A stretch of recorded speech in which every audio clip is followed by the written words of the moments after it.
Starting in January 2025, a whole host of nationalities are going to require the electronic travel authorization to travel to the UK. You can see here I've got gov.uk's website. That is the official website. It is quite a cumbersome application. I had a look.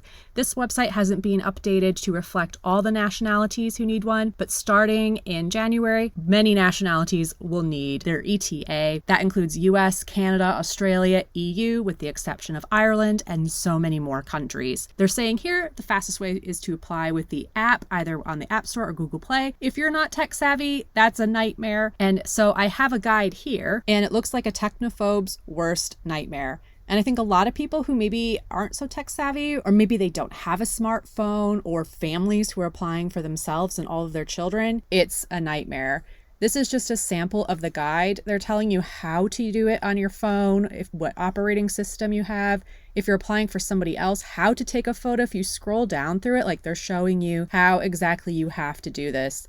And as well as how to take a photo of yourself and how to complete the application. Quite frankly, I think it's very off-putting, the system that they have. If you have ever applied for visas with the UK, you know that they're sticklers for detail. And so I just want to make sure that everybody can do their application as seamlessly as possible and be able to enjoy their time in the UK. And so here I have iVisa. You can apply for your UK ETA through iVisa.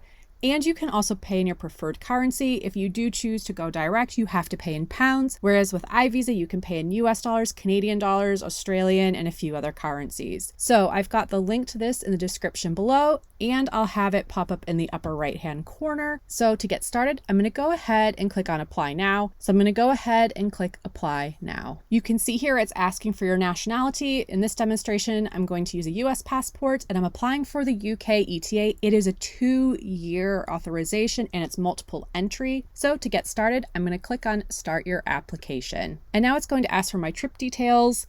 You do need to arrange this before you arrive in the UK. You can't do it there. So once you've put in your trip details, go ahead and click Save and Continue. Here on this page, they're asking for your details. And one of the great features of iVisa is you can put everybody's application in one. So if you were to go direct, if you've got children, you actually have to use an email address for them. And you can imagine how difficult that is if you've got a couple of children and you need to do multiple email addresses for them. I think that's really quite a mess. So with iVisa, you can keep everybody's application under one account. So here you just enter in your personal details, and then you can click on Add Another Traveler, add as many as you need, and they'll all be put into one here on iVisa.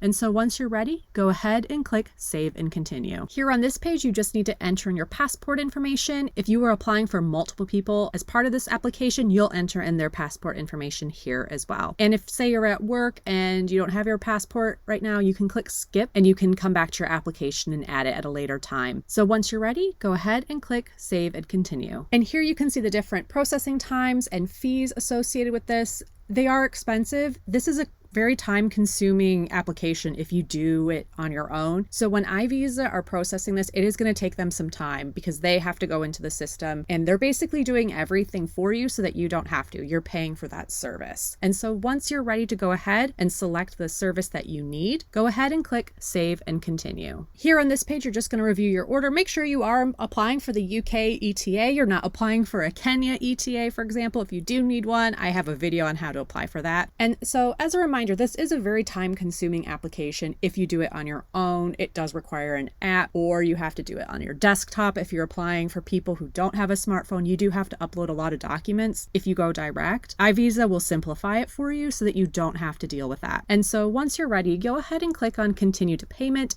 It's going to show you the different payment methods. If you're in the US, Venmo is an option. If you're outside the US, Venmo is not an option, but you can see here we've got Apple Pay, PayPal, or you can pay by credit card. And I'm using my preferred currency of USD.